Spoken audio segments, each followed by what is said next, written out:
vamos a leer y comentar un romance de Góngora. Pero antes de entrar a leer el romance y a comentarlo, voy a presentar la tremenda confusión que hoy en día se da en torno a la cuestión de si catolicismo e islam, y no me refiero a las religiones, sino a las tradiciones, esto lo explicaré ahora, pueden integrarse de alguna manera, vivir de forma pacífica, armónica, etcétera, etcétera.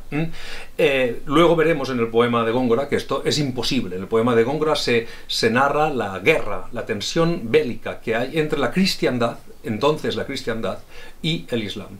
Antes esto se entendía en términos insolubles, en términos que no cabía ninguna integración, aunque lo de la integración es una trampa, la integración es una trampa, ahora lo veremos. Aquello no se podía dar, o estaban ellos, esto es como el tetrafármaco de Epicuro, si la muerte está, es que tú no estás, si tú estás, es que la muerte no está. Esta es una de las recetas de Epicuro para enfrentar la muerte. Pues bien, con el islam sucede lo mismo, si están ellos, tú no estás, si tú estás, es que ellos no están. Es así. Ese tú es una persona, un individuo de la tradición greco-latino-hispano-católica, de la cristiandad en general. Luego con el cisma, protestantes y católicos separados, pero da igual, es la cristiandad. Esto hoy sigue igual de vigente que en tiempos de Góngora. En tiempos de Góngora esto se resolvía mediante la guerra. En nuestros tiempos, en nuestro presente, esto es lo que pretendemos resolver con el término de integración. Entonces, vamos ahora a tratar del desbarajuste absoluto que hay en torno a esta cuestión y luego leeremos a Góngora. Lo de Góngora, es la tesis de que es insoluble, no solo no se puede integrar, sino que son nuestros enemigos. Si ellos están, nosotros no estamos. Si estamos nosotros, es que ellos no están. Es así. Y el estar nosotros significa, en aquel entonces, la cristiandad. Hoy en día el mundo católico, porque el mundo protestante, el Hermes, no mundo, es el Hermes, esto lo explicaré también, es el Hermes protestante. De hecho, todos mis vídeos tratan de esta cuestión. Y en La virtuosa extraña, ya lo adelanto ahora, es la cuestión fundamental de un libro. Yo esto le he dedicado mucho análisis en La virtuosa extraña, os hablaré de este libro también hoy, en el que sostengo la tesis que aquí voy a defender. Bien. Antes cristiandad, desde el cisma, protestantes y católicos, pero da igual, también en tensión, también el mundo, la tradición, el Hermes católico está amenazado por el Hermes protestante y está amenazado por el Hermes islámico. Hoy nos ocuparemos de esta amenaza. Y luego, insisto, leemos a Góngora y vemos cómo Góngora plantea esta cuestión como la defensa de la libertad, es decir, de tu vida y de tu potencia de hacer. Tu vida y tu potencia de hacer. Esto te lo da la cristiandad y el islam te lo quita. Si están ellos, tu potencia de hacer cosas se ve mermada, puedes acabar preso o puedes acabar muerto. Estas son las expectativas que se dan en aquella época. Por tanto, por eso va uno a la guerra. Por eso va uno a la guerra entonces. Entonces, vamos a la confusión de hoy, que es lo que os he dicho que trataría en primer lugar. Vamos a ver. Aquí hay una palabra tremendamente peligrosa. Es una palabra tremendamente peligrosa, que es integración. O sea, tú sabes que tienes delante a una buena persona, a alguien que hace exhibición de su virtud, de alguien que se estima mejor que tú, de alguien que cree que es mejor que tú, de alguien que cree que es mejor persona que tú. Estos son los neocátaros.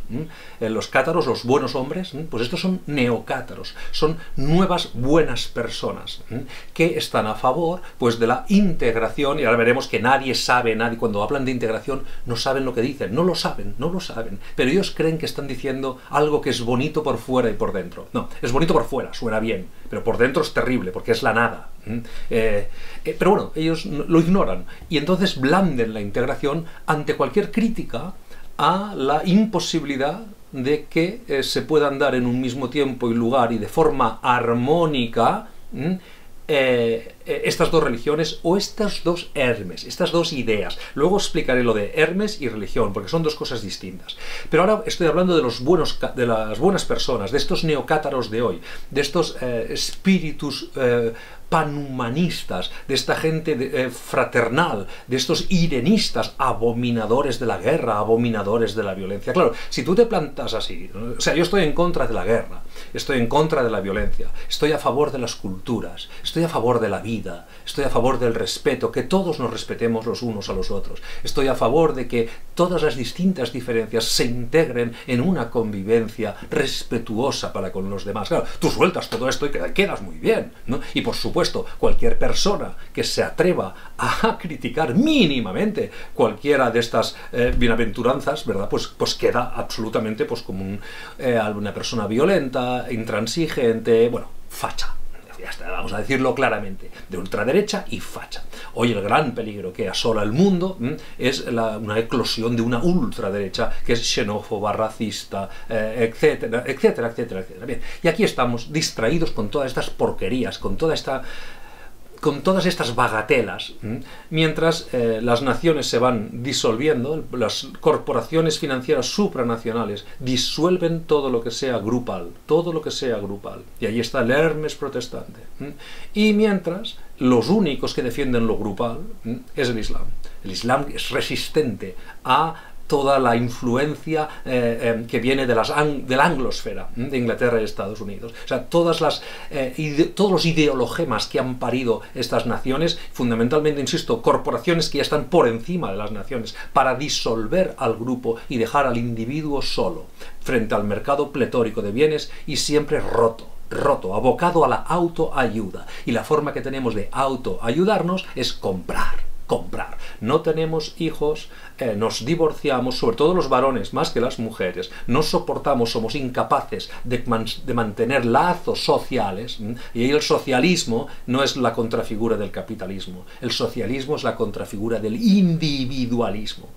No nos quieren socialistas, nos quieren individualistas, porque solo no puedes vivir, y cuando no puedes vivir compras medicinas al mercado. Entonces ahí está la medicación y las patologías de orden psicológico que están despegando por todas partes. O sea, el número de casos de diagnósticos de patologías mentales aumenta constantemente. Bueno, ahí está todo ese mercado. Y una de las chucherías o lenitivos o placebos que el mercado nos brinda para sanarnos de semejante dolor y de semejante vida que no podemos soportar es el consumo compulsivo en el mercado pletórico de bienes. Por ahí, por esta vía, que insisto es la de la protestante, la vía protestante de la anglosfera, destruyes el socialismo, insisto, contrafigura del individualismo, y creas individuos aislantes, mónadas, auténticos, etimológicamente hablando, idiotas. Idiotas el que solo sabe de lo suyo. Bien, y como solos no podemos vivir, nos rompemos. Ahí está, ya lo he dicho, la industria de la autoayuda, y ahí está el mercado regalándonos medicinas placebo contra la insoportable soledad de ese individuo posmoderno. Por ahí se pierden las naciones, y por ahí se pierde el socialismo, por ahí se pierden los lazos sociales. El Islam es todo lo contrario. El Islam es la umma, la comunidad de fieles. El individuo no cuenta. Por ahí se pierde el individuo. Por el Islam se pierde el individuo. Completamente se pierde, se anula. No vales nada. Esto ya lo hemos explicado. Y lo explicamos en La virtuosa extraña. Esto es una cosa que tomamos de Gustavo Bueno, el análisis que hace de cómo Averroes pierde el entendimiento agente de Aristóteles al Islam, de tal modo que hay una razón que piensa por ti. El racionalismo dentro del Islam es supraindividual. Hay otros que piensan por ti. Tú lo que tienes que hacer es acatar aquello. De ahí el fanatismo de esta confesión. Y de ahí que Islam signifique sumisión. Porque lo que tú rindes a ese logos que te piensa, a esa razón que está por encima de los individuos, es tu libertad. Entonces, en el Islam, la umma, la comunidad de fieles, y la idolatría, el fanatismo que te obliga al Islam, porque tienes que someterte a esos dictados, lo que sacrificas es tu individualidad. Y en el Hermes protestante lo que sacrificas es el socialismo, es decir, el grupo, porque no eres capaz de sostener nada, porque te quieren solo, aislado. Se empieza aislando, destruyendo la familia, destruyendo los grupos sociales, destruyendo la comunicación, enfrentando a los individuos, y se acaban disolviendo las naciones, que es esta fragmentación de los estados políticos, de las naciones políticas europeas, esa fragmentación que se está incentivando de todas maneras por instancias, insisto, financieras supranacionales. Y ahí está, no nos vamos a meter en esto porque es muy extenso, pero ahí está George Soros y su Open Society Foundation, alentando alentando y patrocinando los movimientos independentistas, fundamentalmente el de Cataluña. ¿Qué busca Soros en Cataluña promoviendo la independencia? Pues la fragmentación de los estados, la disolución del socialismo, entendido como contrafigura no del capitalismo, sino del individualismo. Destruyen el socialismo para crear mónadas, idiotas, solos, que se rompan y que necesitan acudir al mercado a comprar medicinas placebo. Insisto, esto es. Bien. Ahora volvemos a los de la integración. Entonces, el de la integración, ¿qué quiere? El de la integración quiere que vivamos todos plácidamente, armónicamente, que también. Integrar significa formar parte de un número. Que quede claro esto. Integrar significa formar parte de un número. Si tú tienes el DNI español, tú ya estás integrado en España. Formas parte del número de los españoles. Ya está. Vamos a comprar, o sea, ya está formalmente, o sea, formalmente sí, el pasaporte, el DNI dice lo que tú eres. Si tú te empadronas en Salamanca, tú formas parte de los salmantinos, ya estás integrado en Salamanca, estás integrado en Salamanca. Entonces me dirá mi interlocutor, porque esto me ha sucedido en numerosas ocasiones, no, bueno, pero es que lo que quiero decir, eso ya ahora iremos a lo que quieres decir, ahora iremos, porque dices una cosa, pero quieres decir otra. Si tú inscribes a tu hijo en un equipo de fútbol, tu hijo está integrado en el equipo de fútbol, ya está integrado, ya forma parte del número de los jugadores de ese equipo de fútbol. Pero esto es así, es decir, tú formas parte de la comunidad de vecinos, pues ya estás integrado en la asamblea, en la reunión de esa junta de vecinos. Integrar es formar parte de un número. Ahora bien, tú formas parte del número. Ahora, ya está, punto. Ahora, ¿qué es lo que quieren? ¿Qué es lo que quieren decir todas las buenas personas, los neocátaros, los grandes apóstoles de la integración? ¿Qué es lo que quieren decir todos ellos? Pues ellos quieren decir más, Ellos van por otra vía, van por la idea de que tengas tú tu confesión religiosa, pero no solo la confesión, sino unas ideas políticas, ahí está el Hermes, no solo la confesión, sino unas ideas políticas, y unas ideas de bien, de libertad, unas ideas que impregnan la acción política, que la instruyen la acción política, porque esa acción política tiene una teleología, tiene una finalidad, tiene una dirección, una razón y un sentido. Y la razón y el sentido de las comunidades islámicas es la implantación de la Sharia. Entonces, todas las ideas que de bien político tienen el Islam están respaldadas por la Sharia. Lean ustedes, nosotros en La Virtuosa Extraña analizo un par de artículos, o analizo brevemente, la Declaración de Derechos Humanos del Islam. La tienen ustedes en Internet, la Declaración de Derechos Humanos del Islam de 1990. Vayan ustedes, tecleen en Google, Declaración de Derechos Humanos del Islam, 1990, Conferencia del Cairo. Y ahí el mundo musulmán estableció unos derechos humanos. Si ustedes se fijan en aquellos derechos humanos, es la Sharia. Y los dos últimos puntos, el 24 y el 25 de aquella declaración, dicen, y si todo lo que hemos dicho hasta ahora hay alguna duda, la forma para resolverla es la Sharia. Y si cualquiera de estas cosas fuese en contra de la Sharia, pues estas cosas quedan derogadas y la Sharia está por encima de todo esto. O sea, es una pantomima, es realmente es descacharrante, es un chiste, son unos derechos humanos que son un chiste, pero son un chiste a la cara, son un chiste en canal, abierto, son un chiste sin trampa, son un chiste sin disimulo ninguno, no hay ningún disimulo. Es la Sharia, la implantación de la Sharia, punto. Esta es la idea de bien que tienen estas comunidades. Ahora, ¿cómo se integra esto? ¿Cómo se integra esto? No solo con otro mito retórico, que es la Declaración de Derechos Humanos. La Declaración de Derechos Humanos es absolutamente retórica, completamente retórica. Es de la estirpe del discurso de la Edad de Oro del Quijote. O sea, es un delirio idealista. Porque el individuo al que se dirige la Declaración de Derechos Humanos no existe. No existe ese individuo. Ni existe ninguna posibilidad de aplicar esa ley. La Declaración de Derechos Humanos, ahora no podemos entrar en esto, entiende que la totalidad del mundo nosotros diríamos distributiva, es decir, que todo el mundo es igual, que todos los individuos del mundo son iguales y por tanto se les puede aplicar las mismas normas a todos. Pero está esta declaración no entiende que los distintos países son realidades atributivas, es decir, que son distintas entre sí. Luego, al ser todas distintas entre sí, ¿cómo vas a aplicar una norma que los entiende de forma distributiva, es decir, como si fuesen homogéneos? Bien, todo esto ahora entiendo que no se puede explicar, no puedo explicar todo esto ahora, pero una es idealista y la otra es fanática completamente. Ahora vuelvo a nuestros amigos, nuestros interlocutores que están a favor de la integración.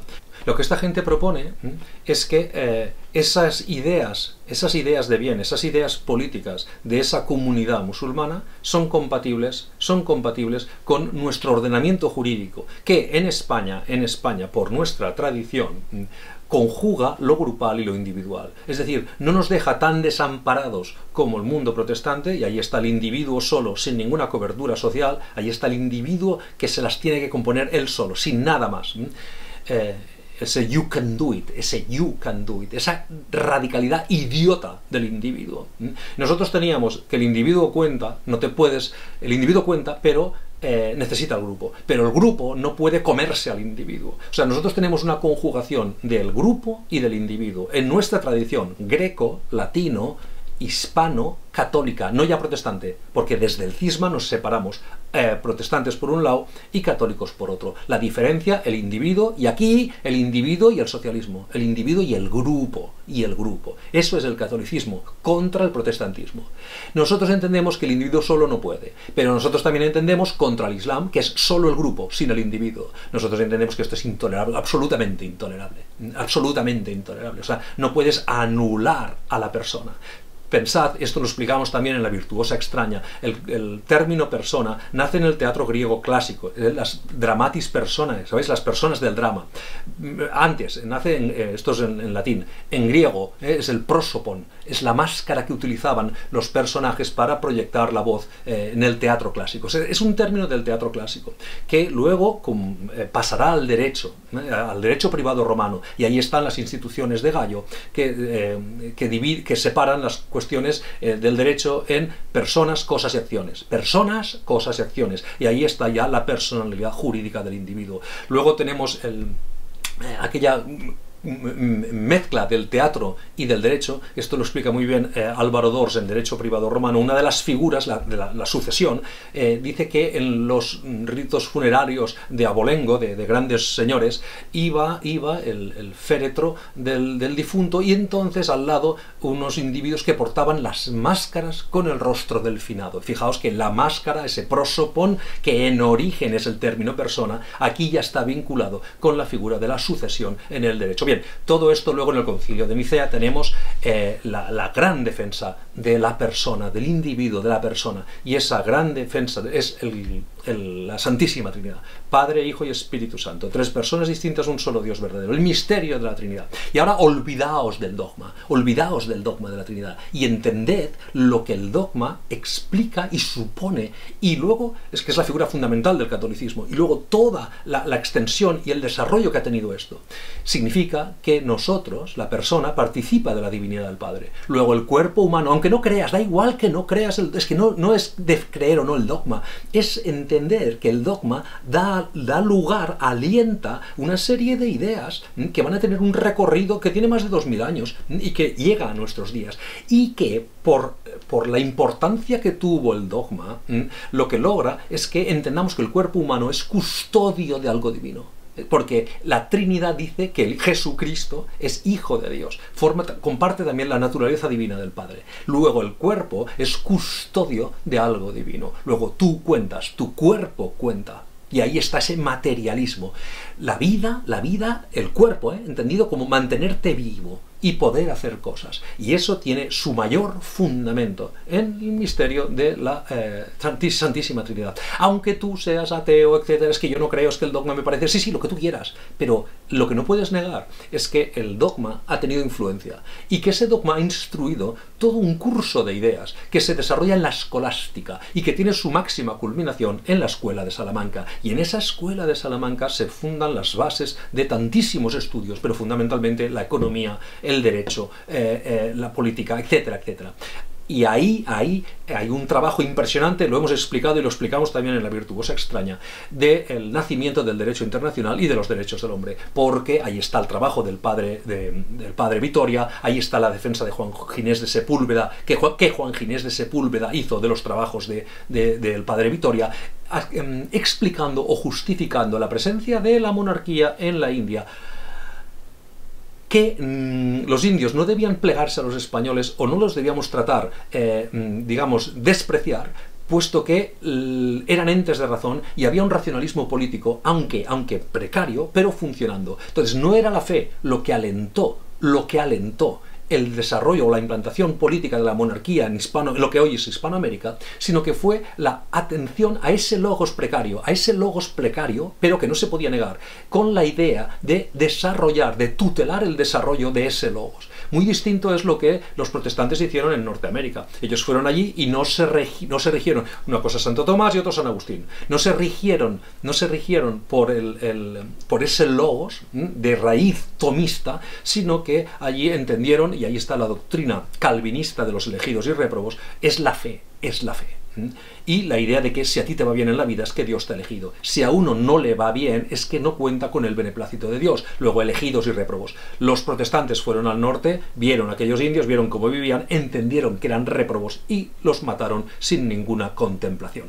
Etcétera. Bueno, todo esto lo explico en La virtuosa extraña. Ahora no puedo. Pero ¿qué quiero decir aquí? Quiero decir que esa idea de persona, para volver a la integración, quiero decir que esa idea de persona tiene un nacimiento nuclear y luego tiene un desarrollo, un curso en el que se van alimentando y enriqueciendo por la vía del teatro, por la vía del derecho, por la vía del desarrollo filosófico de ideas de signo político, social, económico, etcétera, que encontramos en toda la escolástica y que, insisto, culmina con los trabajos de los grandes prohombres, de los próceres de la escuela de Salamanca. De ahí viene esa idea de persona. Por tanto, esa idea de persona en nuestra tradición, aunque tú no seas católico, no importa, no hablamos de confesión, hablamos de ideas fuerza que arrastran más de 2500 años. Bien, esas ideas instruyen nuestra vida diaria sin que muchas veces nosotros seamos conscientes de ello. Tienen una participación muy importante a la hora de explicar por qué nosotros entendemos la vida de un determinado modo y es distinto el modo en que nosotros entendemos la vida del modo en que la entienden estos o estos. Porque estas ideas están, aunque no seamos conscientes de ellas, las recibimos culturalmente. Esta es la clave. Entonces, el grupo es importante, el socialismo es importante, la familia es importante, el barrio, el café de la esquina. O sea, es importante la vida social que siempre hemos tenido. ¿Quién amenaza esta vida social? Por una parte, la anglosfera, con esa pulverización de toda estructura social y la individuación, es decir, el reducir el individuo, dejarlo absolutamente solo, la construcción de auténticos idiotas que buscan esa mentira que le llaman felicidad y que no es más que el trampantojo en el que se esconde el cebo del mercado. Consume para ser feliz.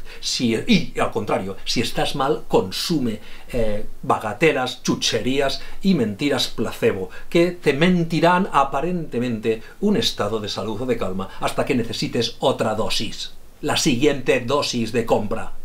Así, esa patologización de los idiotas. Esto es lo que nos viene del protestantismo. Y por otro lado, el Islam, que es lo que hemos dicho. Los que hablan de integración, que digan en qué términos, cómo nos vamos a integrar, cómo vas a integrar una concepción del individuo que niega al individuo por completo, que niega la potencia de hacer del individuo, que niega la razón individual, y que lo que obliga es a que te sometas a la Sharia y que obedezcas. Islam significa sumisión. Ese es el regalo que nos da el Islam. Esa es la propuesta del Islam. Nos consideran infieles y quieren derrotarnos. Esto ha sido así siempre. Siempre ha sido así. Siempre. Y por otro lado lo otro. Solos, y aquí diríamos que solos no podemos. Todos los de la integración son buenas personas y aquí hay que decir equivocadas. Vamos a conceder esto. Son buenas personas equivocadas. Hablan de integración, pero que expliquen los contenidos, cómo se integra nuestro ordenamiento civil y penal, pero fundamentalmente civil, nuestra concepción de las libertades, etcétera, que viene, insisto, de una concepción de la persona de signo que recoge la filosofía griega, que recoge el derecho. Esto está en nuestro derecho romano primero. Ya estamos distinguiendo y protegiendo a la personalidad jurídica del individuo. Y luego esto tiene, insisto, el gran monumento a la defensa del individuo, que es la Trinidad. Y esto, aunque te duela, aunque te escueza, aunque creas que esto es dogma religioso y tú tengas los odios que tengas, pues da igual. Pero esto actúa a pesar de tus prejuicios. Esto está por encima de tus prejuicios. Esto tiene más fuerza que tus prejuicios. O vamos a decirlo al revés, tus prejuicios en nada pueden cambiar, ni una coma, la rotundidad de lo que estamos diciendo. No cabe esa integración. Otra cosa es que nuestros interlocutores que hablan de integración consideren que cualquier ataque a lo islámico dice una islamofobia. Entonces, vamos ahora a ocuparnos de esta soberbia estupidez. Vamos a verlo. Vamos a ver, esto también está en La virtuosa extraña, y esto lo hemos hecho referencia a esto ya en otros vídeos, pero bueno, lo voy a volver a decir. Vamos a ver, si tú, vamos a poner odias, el odio, si tú odias al frutero tunecino porque es de Túnez, tú eres un xenófobo, punto. Si tú odias al frutero tunecino, porque por la pigmentación de su piel, tú eres racista. Si tú odias al frutero tunecino porque es pobre, tú eres clasista o aporofóbico. Pero si tú no odias, no, aquí hay que quitar el verbo, no odias, si tú eres crítico con las ideas que el frutero tunecino tiene sobre aquello que es bueno para el gobierno de la casa y el gobierno del Estado, o sea, si tú eres crítico con las ideas que el frutero tunecino tiene de aquello que conviene, de aquello que conviene para instruir la acción política y el comportamiento social de los individuos, si tú aquello te parece que está mal, que no es bueno, que atenta contra tu potencia de hacer, es decir, contra tu libertad, te quita el poder hacer cosas y te quita, en último término, la vida. Entonces, tú entiendes que aquella filosofía política, es decir, esa tradición de ideas, no hablo de la religión, hablo de la conjugación de la religión con el derecho, etcétera, etcétera. Si tú entiendes que todo aquello no es bueno para ti y lo criticas, ¿de dónde sale la islamofobia? ¿Por qué hay que llamarle islamofobia a esto? O sea, el grado el número de esclavos es infinito. El número de esclavos es infinito. Todos los que entendéis que esto que estoy haciendo es islamofobia, sois esclavos. Todos los que entendéis que esto que estoy haciendo yo ahora es una expresión de islamofobia, sois una panda de esclavos.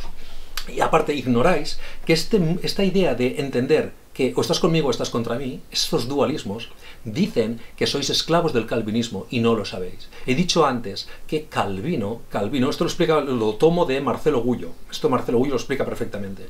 Calvino,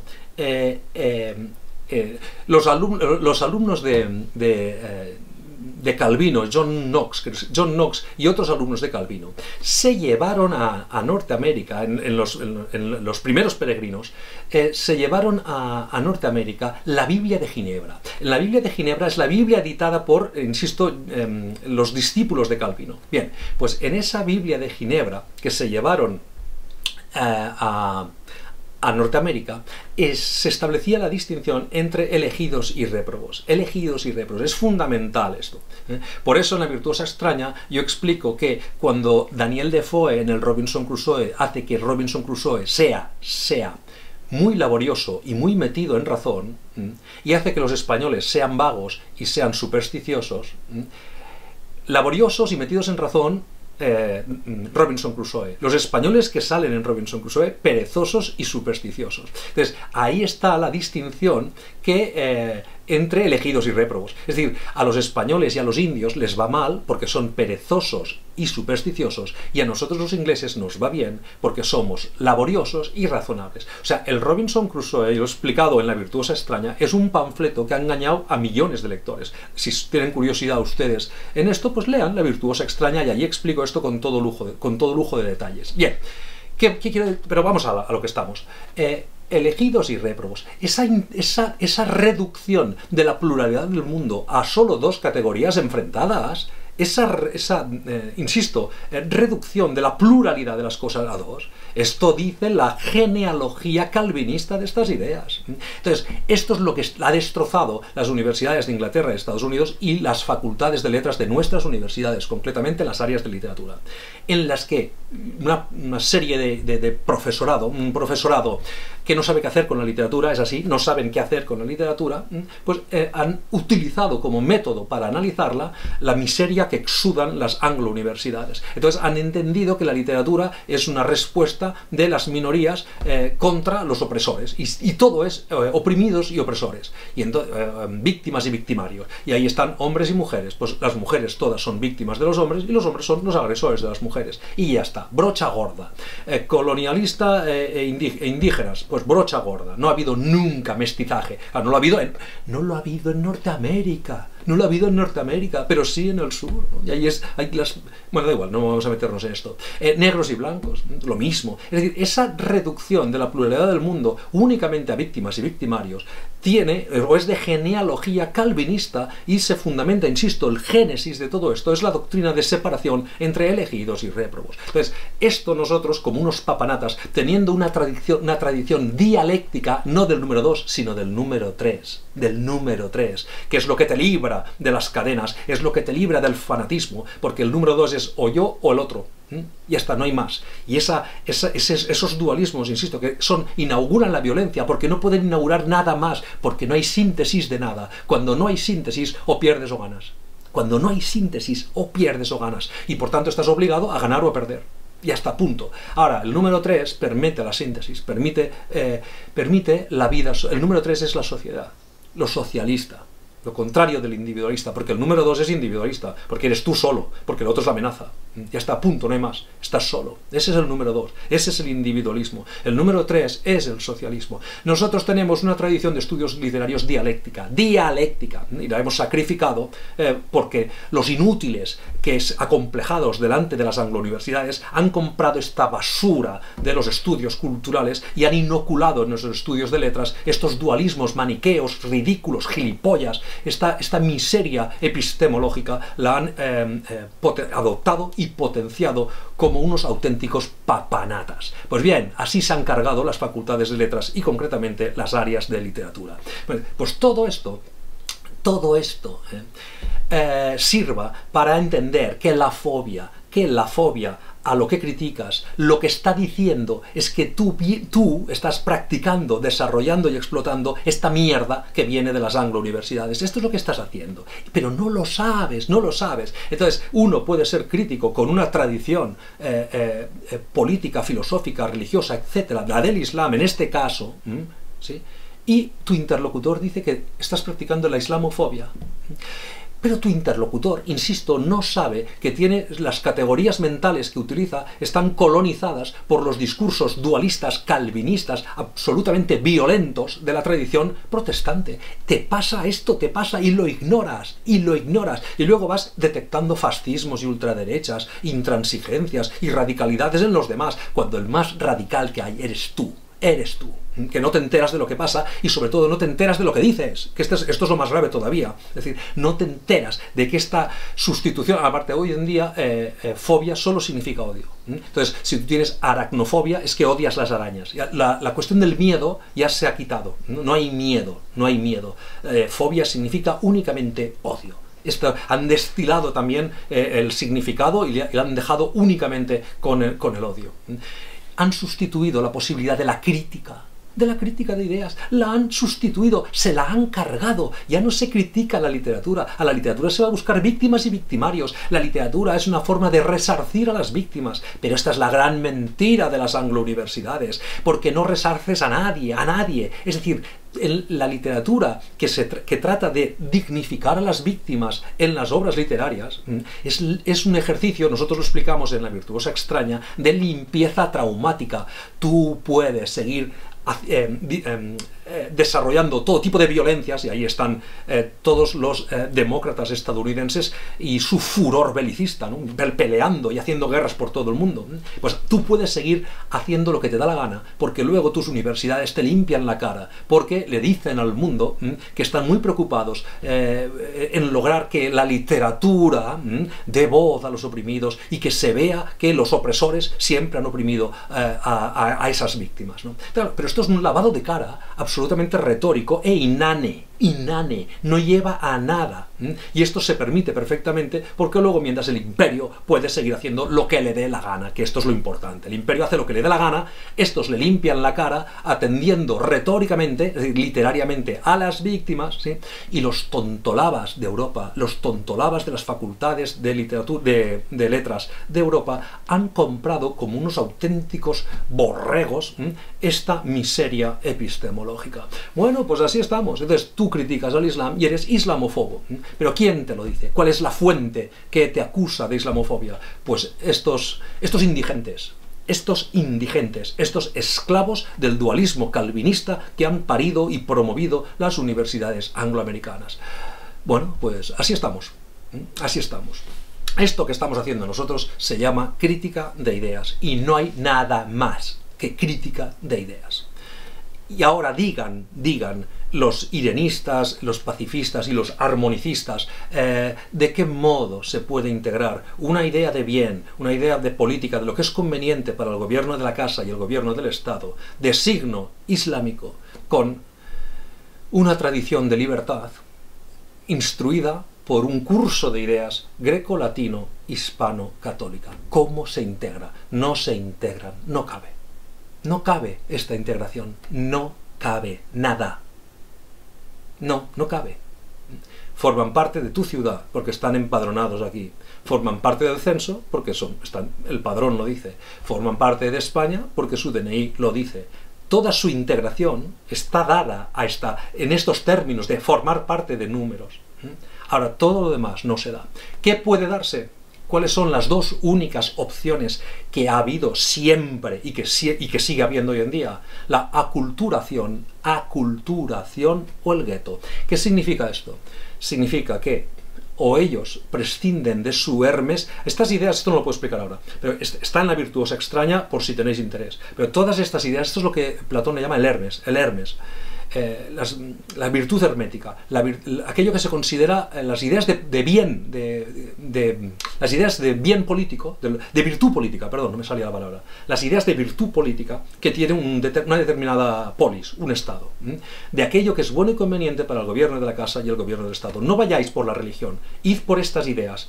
Id por las ideas, que es mucho mejor, nos entenderemos mejor. Pues estas ideas son insolubles en lo nuestro. Y como son insolubles en lo nuestro, solo cabe que ellos las practiquen en sus barrios y nosotros en los nuestros. Y esto se llama aculturación. Perdón, esto se llama gueto. Esto se llama gueto.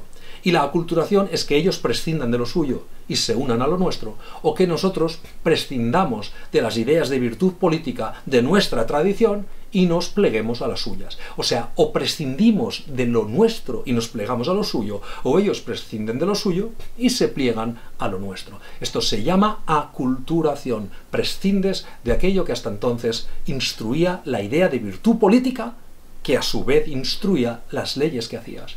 Las leyes que dictan los límites y preservan tu libertad. Eso es lo que está amenazado. Eso es lo que está amenazado. Islamófobo, bueno, esclavo. O sea, si tú me llamas islamófobo, yo te llamo esclavo. Ya está. Islamófobo, esclavo. Es así, no hay más. No hay más. La otra posibilidad es que no prescindamos de lo nuestro. Y cuando no prescindimos de lo nuestro, entonces se forman los guetos. ¿Y qué sucede en Francia, en Suecia, en Inglaterra? ¿Qué sucede? Nosotros hablamos también del caso de Rotterdam en Inglaterra. Esto es de hace años.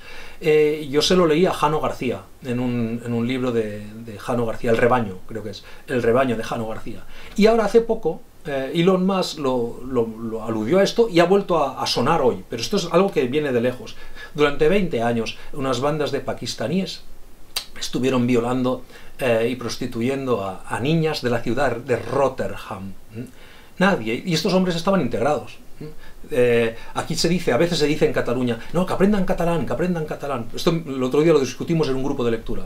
Que aprendan catalán, porque entienden que en el catalán están inmersos unos valores que les rescatarán del salvajismo de su filosofía. O sea, su filosofía les hace unos bárbaros, pero si hablasen catalán, entonces tendrían ahí... Tal. Esto, insisto, salió a propósito de una novela que estábamos comentando en el último grupo de lectura. Tenemos todavía... Y estos son buenas personas, con buenas intenciones, pero completamente equivocados. Esto es lo que Humboldt decía, la visión del mundo, ¿no? O sea, que la lengua tiene una visión del mundo. Entonces, si aprenden catalán, tendrán una visión del mundo que los rescatará de la barbarie. Esta es la idea que Francia aplicó a toda la inmigración. Creían que la educación republicana sería un rodillo que neutralizaría toda la barbarie que en teoría estos inmigrantes arrastraban. Bueno, pues así está Francia, ¿no? Francia, insisto, Suecia, Inglaterra. El caso de Rotterdam fue dramático. Cuando alguna de estas niñas a la policía le describió a sus violadores, dijo, bueno, era un hombre con barba larga, una túnica, y la policía le pidió a la niña que por favor no estigmatizase a una comunidad con descripciones que podían parecer sesgadas. Es acojonante, ¿no? Es acojonante, porque el miedo a que te llamen islamófobo es terrible, es un miedo paralizante. Bueno, así estaban en Rotterdam. Y esto nos pasa hoy también. Es decir, cualquier resonancia a algo de todo lo que llevamos dicho hasta ahora, pues se mete en el cajón del fascismo y ya está. Y seguimos viviendo, despreciando la realidad de los hechos, despreciando lo que realmente sucede. Hay dos cosas. Y esto a mí me llama poderosísimamente la atención, sobre todo en Cataluña. Es una cosa que no entiendo, ¿no? Es muy difícil entender esto, mucho. Es algo, sobre todo para los políticos nacionalistas. O sea, nosotros llevamos tantos años luchando, tuvimos lo de 2017 para separarnos de España, porque España es el opresor, etc. Todo está el discurso independentista. Es alucinante, es realmente alucinante, es algo impresionante advertir que uno entiende que el enemigo es España y punto. Y esto para un nacionalista, yo digo que no lo entiendo, porque un nacionalista debería atender a dos cosas, que son las prioritarias para la supervivencia de la nación. La primera es los nacimientos. No hay nación sin nacimientos. Nación es un término, esto lo explicó Gustavo Bueno, es un término que no se puede definir de forma recta. Nación puede ser, en origen, nación es un término biológico. Nación es el nacimiento. Y Bueno habla de la natio dentium, toma la cita de no sé quién. La nación de los dientes. La nación de los dientes es que te nacen los dientes. O sea, el término nación tiene, en primer lugar, el primer analogado del término, tiene un componente biologicista, pero que es fundamental. La nación necesita nacimientos. Sin nacimientos no hay nación. Por tanto, un político nacionalista debería promover los nacimientos para preservar la nación. Entonces, toda política nacionalista que no contemple los nacimientos para la preservación de la nación, está haciendo una dejación de su obligación, porque lo que está haciendo es sacrificar la nación. O sea, un político nacionalista que se pliegue al individualismo de signo protestante,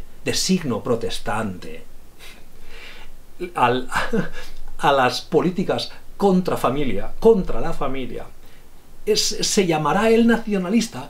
Siempre estamos ahora en lo sentimental, porque ama mucho Cataluña, la quiere mucho, pero las acciones que tú haces, una cosa es el sentimiento, es que la maltrata, pero la ama, ¿no? El maltratador que dice que quiere mucho a su mujer, pues la querrás mucho, pero la estás pegando. Es decir, pues muy bien, pues tú la querrás mucho a tu mujer, pero le acabas de dar una paliza, y cuando saliste de tal le diste otra paliza. Pues bueno, chico, pues lo que dicen lo que eres son los actos, no los sentimientos. Entonces, tú amas mucho a Cataluña, bueno, muy bien, sí, pero tú, como político nacionalista, ¿qué haces para promover los nacimientos? Sin nacimientos no hay nación. Y hay de esto no se habla de forma seria. Están los estudios del profesor Macarrón, creo que son destructivos. O sea, la Cataluña que se entiende que debe defenderse, el máximo enemigo no va a ser España, no va a ser España. La desaparición de esta Cataluña se va a dar por los nacimientos, se dará por los nacimientos.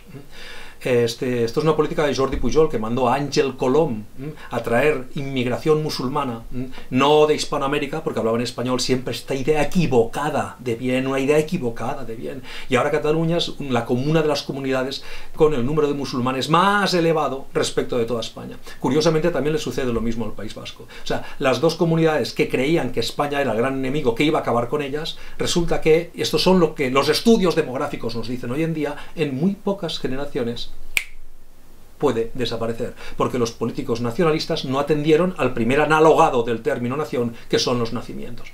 Y el segundo elemento que no se trata políticamente es la cuestión del Hermes. Es decir, a esos nacimientos, a esos nacidos, ¿qué ideas de bien, cómo los vas a educar? Es decir, el Hermes es las ideas de bien para el gobierno de la casa y el gobierno del Estado. Esas ideas de bien pueden ser la comunidad, solo cuenta la comunidad, solo cuenta el individuo, o el individuo cuenta y la comunidad también. Es decir, la trayectoria greco-latino-hispano-católica. Entonces, ¿qué ideas de bien les vas a dar a los nacidos, el político nacionalista, para preservar la nación? Supongamos, primero tiene que tener nacidos, pero a esos nacidos, ¿qué ideas les vas a dar? Y si tú les das las ideas mundialistas del globalismo, los vas a convertir en idiotas. Vas a romper los lazos sociales, te vas a cargar los matrimonios, la familia, etc. Y por ahí la demografía, y por ahí te vas a cargar la nación, te la vas a cargar. Y luego, la otra opción, ¿cuál es? ¿Quieres regalarle la nación al Islam? ¿Quieres regalarle la nación al Islam? ¿Para eso tanta lucha? ¿Tanto querer salir de España para dársela al Islam? O sea, lo que es inconcebible, es realmente impresionante, es algo aterrador, o sea, es ver la miopía, es algo, lo tenemos delante, se ve, pero resulta que criticar estas cuestiones es facha. Criticar estas cuestiones es facha. Ya está. Y eso tú dices, facha, y es como la kriptonita para Superman. Insisto, es como una pistola Taser. Tú dices, facha, y es kriptonita. O sea, se debilita, todo argumento se debilita. Aquí lo que estamos diciendo, y olvidaos de tonterías de estas, de facha, ultraderecha, no sé qué. Pensad, no hay nación sin nacimientos. No hay nación sin nacimientos, punto. Se acaba la nación. Y luego, a los nacidos hay que educarlos. ¿Adoctrinador? Claro que sí, es que adoctrinar, o sea, el adoctrinamiento, la escuela es un centro de adoctrinamiento, por supuesto que es, y siempre ha sido así, siempre lo será, o sea, no puedes no educar, es sencillamente, eligiendo contenidos, pues tú ya estás educando, o sea, toda escuela es un adoctrinamiento, lo que hay que ver es en qué valores quieres transmitir. ¿Cuáles? Los del individualismo, te cargarás a la nación, te la cargarás. ¿Cuáles? Los del Islam, te cargarás a los nacidos. O sea, te cargarás su potencia de hacer, sus posibilidades. Entonces, ¿cuáles son los valores? ¿Cuál es el Hermes que debería educar a los nacidos en la nación? ¿Cuál es ese Hermes que debería educar a los nacidos en la nación? ¿Cuál es? Nosotros sostenemos que el Hermes greco, latino, hispano, católico. No, España no era el enemigo. Y se puede dar el caso de que de aquí a unos años, cuando demográficamente Cataluña esté en riesgo de peligrar, porque los nacimientos ya serán mayoritariamente y de forma mucho más evidente musulmanes. Entonces los nacidos catalanes irán disminuyendo, y esa será la nación que resultará de las políticas contra la familia y contra la natalidad que se han dado en Cataluña. Los políticos nacionalistas no se han ocupado de los nacimientos, no han tenido claro la máxima, el axioma de que, el dictum de que no hay nación sin nacimientos. Y de que no hay y que a los nacidos hay que educar. Ahí viene el Hermes, las ideas de bien. Y ese Hermes, si tú te equivocas de enemigo, y por negar España o por negar esa tradición te pliegas al Hermes protestante, vas a acabar también sacrificando a los nacidos.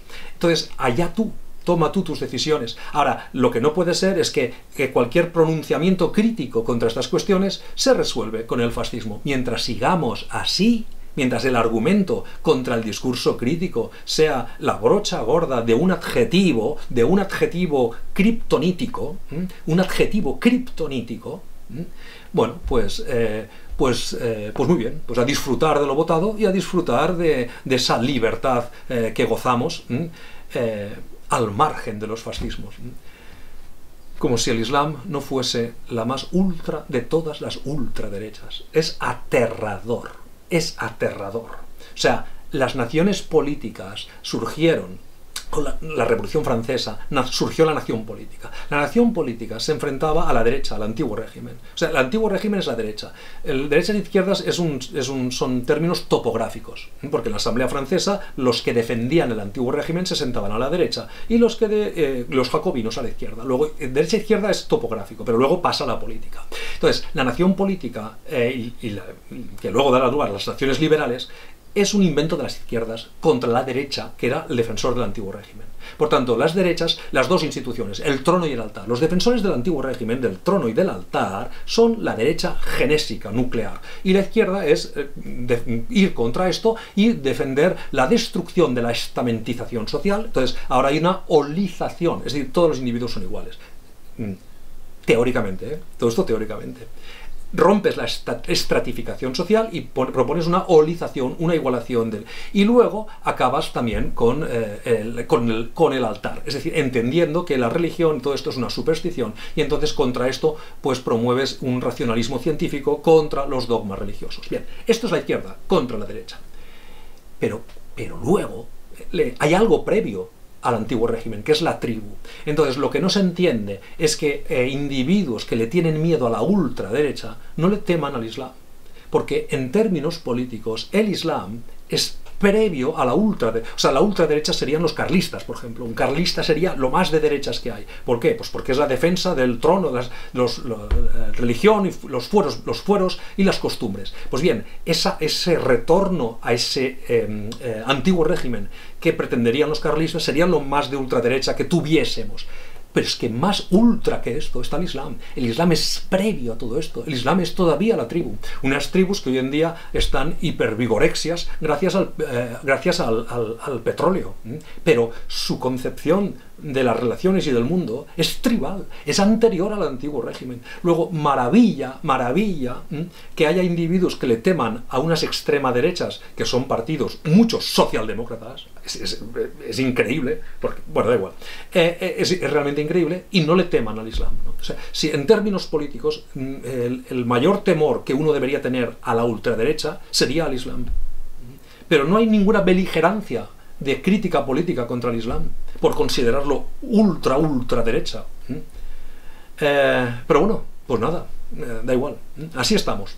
Bien, todo esto voy a parar aquí y, insisto, todas estas cuestiones las tienen ustedes si tienen interés en esto. Yo lo he explicado esto en La Virtuosa Extraña. En La Virtuosa Extraña explico con más recorrido todas estas cuestiones. Lo que quiero decir es que estos tres Hermes, protestante, católico y musulmán, son insolubles. No se pueden integrar, signifique lo que signifique integrar.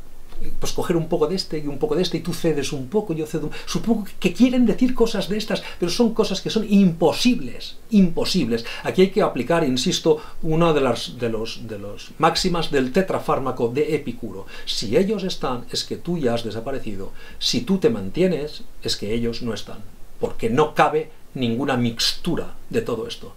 Todo esto se resuelve con aculturación, uno prescinde de lo suyo, o gueto, que es lo que estamos disfrutando. ¿Gueto hasta cuándo? Hasta que sean más fuertes que nosotros, y entonces nos impongan la Sharia. Hasta ese punto. Y luego está la cuestión, no hay nación sin nacimientos. No hay nación sin nacimientos. Y a los nacidos hay que educarlos. Y hay que tener clara la idea de libertad que le quieres enseñar a los nacidos. Si tú te vas por el relativismo mundialista, es que has escogido el Hermes protestante. Si tú te rindes al Islam, es que vas a sacrificar a los individuos y los vas a regalar a una concepción del mundo que los desprecia completamente. Bueno, pues allá tú.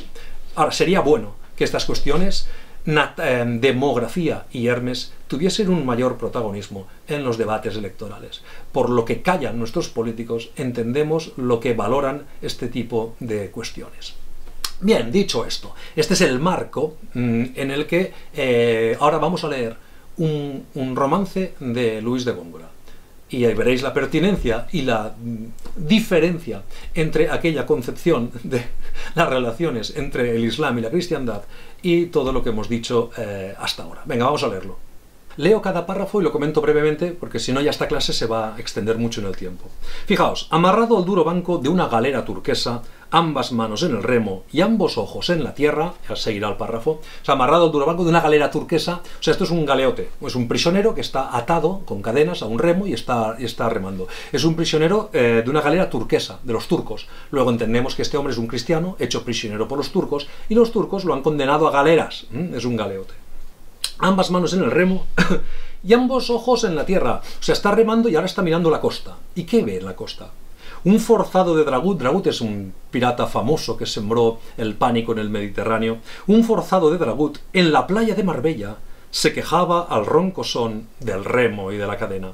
O sea, está viendo la playa de Marbella. Y entonces, viendo la playa de Marbella, ahora viene la queja. Esto es como el Capitán Pirata, es decir, que también hemos analizado en un vídeo. Hay un narrador que nos da el contexto y entonces luego viene la canción del pirata. Pues aquí tenemos un narrador que nos da el contexto y ahora viene la queja del forzado de Dragut. Y ahora, fijaos, esta estrofa es determinante. Oh sagrado mar de España, famosa playa serena, teatro donde se han hecho 100.000 navales tragedias. Bien, sagrado mar de España. ¿Por qué es sagrado? Es un sagrado mar porque la cristiandad ha vencido al Islam. Y por eso es sagrado. Sagrado mar de España.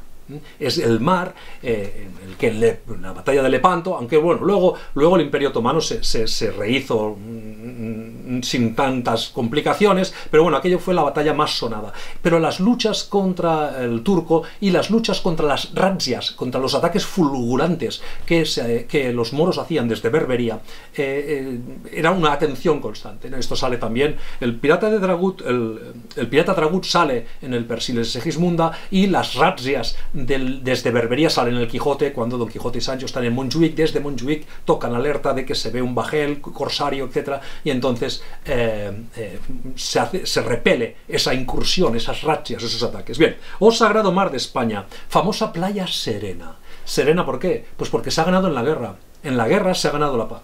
O sea, luchando contra el turco y luchando contra las razzias que vienen desde Berbería, se ha serenado el mar.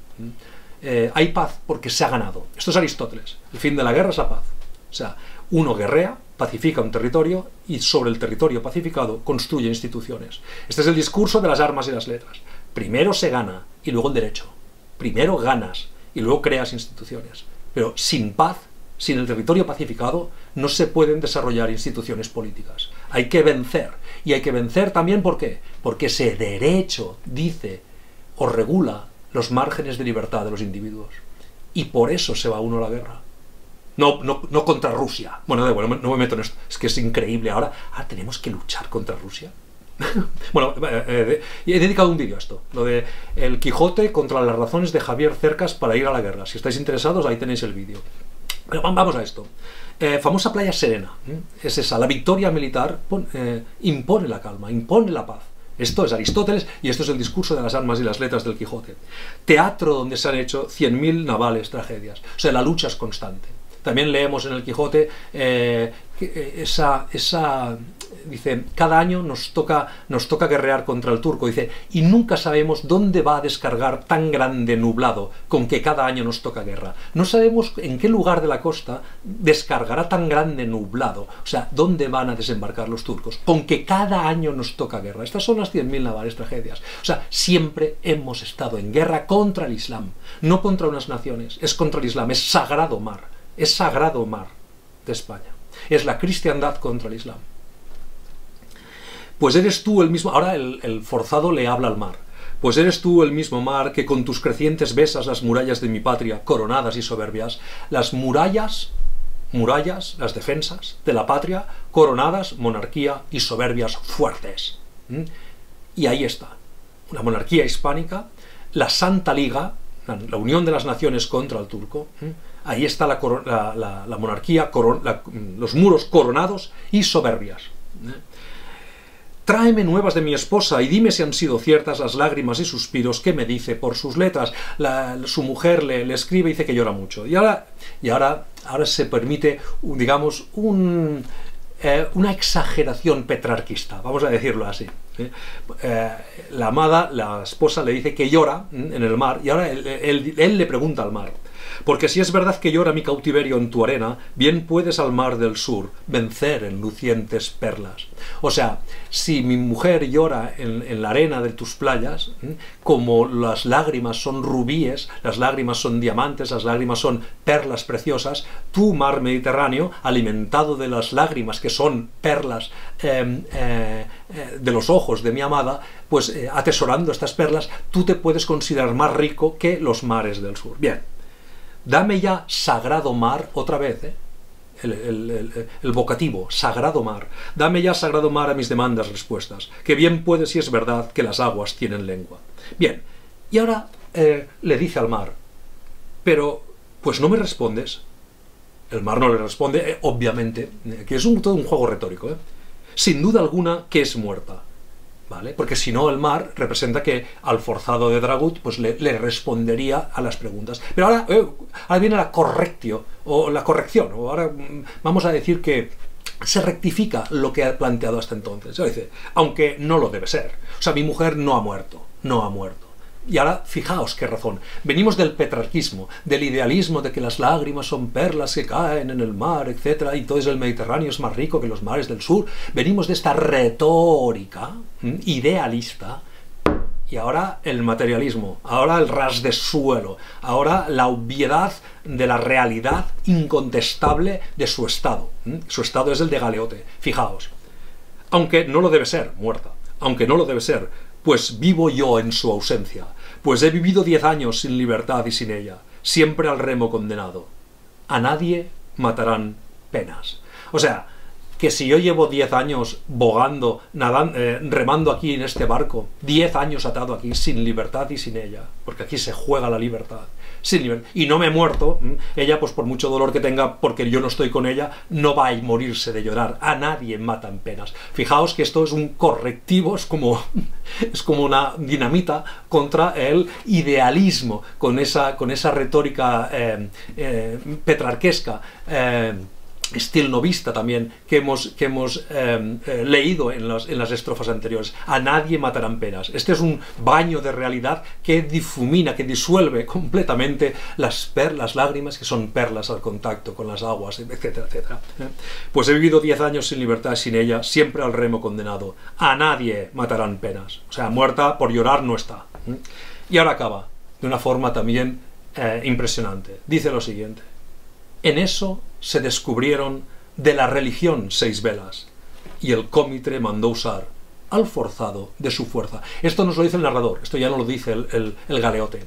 En eso se descubrieron de la religión, no dice de España, dice de la religión, 6 velas. Es cristiandad contra el Islam. 6 velas son 6 barcos de la cristiandad. 6 barcos de la cristiandad, que son los del Sagrado Mar de España, playa serena. Serena porque se gana contra el Islam. Y ahora estas 6 velas, ¿qué van a hacer? Van a ir a rescatar a los cautivos, a procurar la libertad de los cautivos. En eso se descubrieron de la religión 6, no de España, de la religión aquí. Es más, es la cristiandad, 6 velas. Y el cómitre, que es el encargado de fustigar a los galeotes, mandó usar al forzado de su fuerza, es decir, le hizo remar con todo su ánimo, como lo hizo a latigazos. Bien, se acaba aquí el romance, no sabemos cómo continuará. Bien, que en este romance, aparte de otras cuestiones que salen por aquí, que ya hemos medio comentado, aquí lo importante es que no hay ninguna integración de nada. Aquí estamos en guerra. España, os recomiendo un libro de Pedro Insua, Cuando España echó a andar. Pedro Insua sostiene una tesis, desde mi punto de vista, clarísima, fuerte, muy bien fundamentada, y es que España surge con la reconquista. Es decir, reconquista es un término que se utiliza más tarde, sí, pero el hecho está ahí.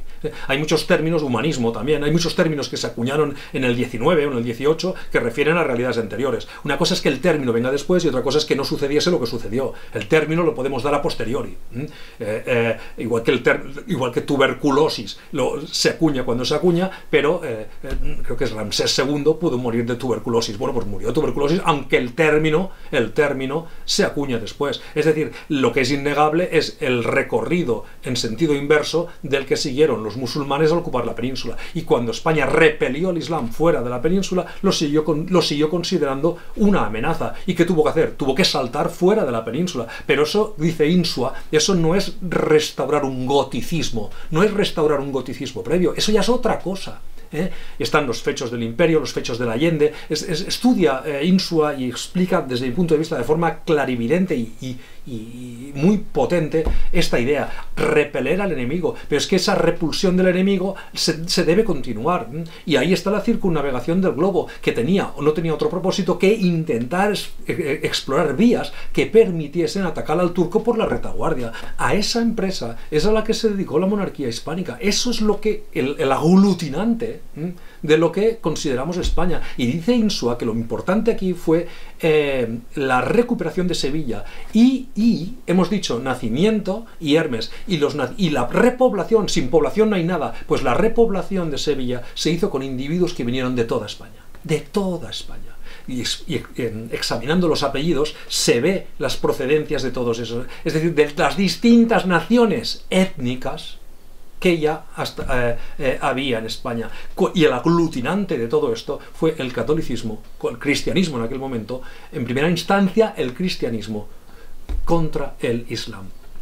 Ese es el aglutinante. ¿Por qué? Pues porque allí, en ese Hermes, está cifrada la idea de libertad, la idea de bien, la idea de que aquello que es conveniente para el gobierno de la casa y el gobierno del Estado, que más convenía para proteger la libertad de los españoles. Tu vida, tu cuerpo, o sea, tu vida, tu cuerpo, defender tu cuerpo, porque tu cuerpo es claustro de la divinidad, está protegido por el derecho privado romano, y viene de una idea de persona que se remonta al teatro clásico griego, que tiene, insisto, esa potencia desbordante en el misterio de la Santísima Trinidad. Eso que preserva, eso es el bien a preservar. Y la gran amenaza que entonces había era el Islam. Y contra eso va uno a la guerra. Esto es lo que nos enseña este poema de Góngora. De esto nos habla este poema de Góngora. En ningún momento caben integraciones ni ningún término de síntesis con aquello que es insoluble. Y ahí entra, insisto, el tetrafármaco de Epicuro, con uno de los dictados, de los axiomas. Si ellos están, es que tú no estás. Si tú estás, es que ellos no están.